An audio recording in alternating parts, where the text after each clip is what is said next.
Hello, I'm your psychological mentor, Park Seni. Today I'd like to talk about a rather unfortunate social phenomenon. Have you heard of the unfortunate social phenomenon called edu-poor? Edu-poor, if you receive an education, you should become rich. That's actually true. If you've received an education, it would be ideal to produce an output that exceeds the support you receive for that education. That would be good for both the parents and the children. Edu-poor refers to cases where, despite having received an education, people end up becoming poor instead. It's said that many families are currently in an edu-poor state, so I'd like to share my thoughts on that. I think there really are a lot of edu-poor cases. First of all, I see many such people around me, and from what I can tell, they lack the proper mindset for studying and even the basic foundational knowledge.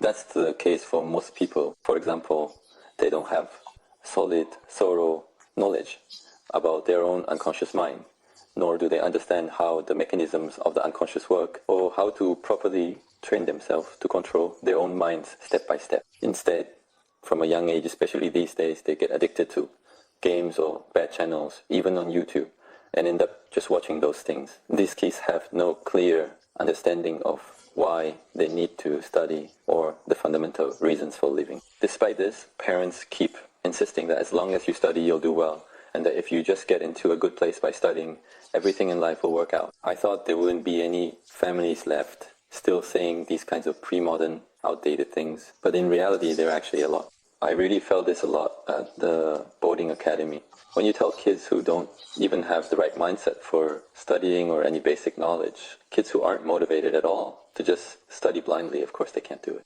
And then I started to think that maybe I should just make the back straps longer.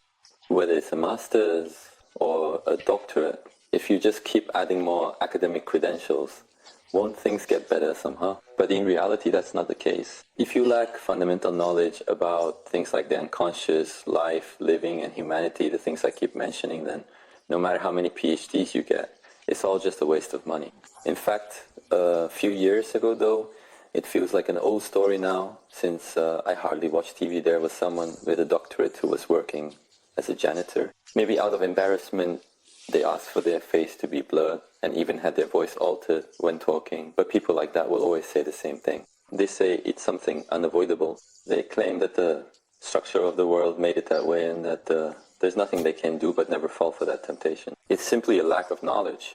It's just that they can't do it and don't know about the essential knowledge, the things you absolutely must understand and be able to explain, so nothing works out for them no matter what they try. Constantly categorizing types of work and failing to grasp the fundamental aspects, being unable to provide others with genuine, proper services or benefits, just dividing things into good or bad jobs in a simplistic way. That's the kind of mindset we're talking about. When people with this mindset educate their children, they end up creating edu-poor individuals. That's why on TV you see things like pass the real estate agent exam, pass the social worker exam, edual. But no matter how good edual's materials are, no matter how excellent the education they provide, if someone lacks the mindset and fundamental knowledge I'm talking about, even if you give them something better than edual, they'll still end up as edu-poor. So everyone, you need to first understand the more important fundamentals, like how to use your own mindset. And then once you've got that down, whatever you take on will go well. This year, I've decided to write another book. And the reason I keep mentioning it and bringing it up again is because I still haven't started writing. I'm trying to force myself to keep this promise by talking about it like this. The book I wrote in 2013 is called Don't Study, Do Hypnosis. Even though I wrote it a long time ago, I'm sure the more you read it, the more helpful it will be for you. And it will also help you a lot in setting up your basic mindset. So keep that book close by and read it several times and make sure to truly make it your own. I believe that we, my subscribers, are people who have nothing to do with being edu-poor and that you could never become such people.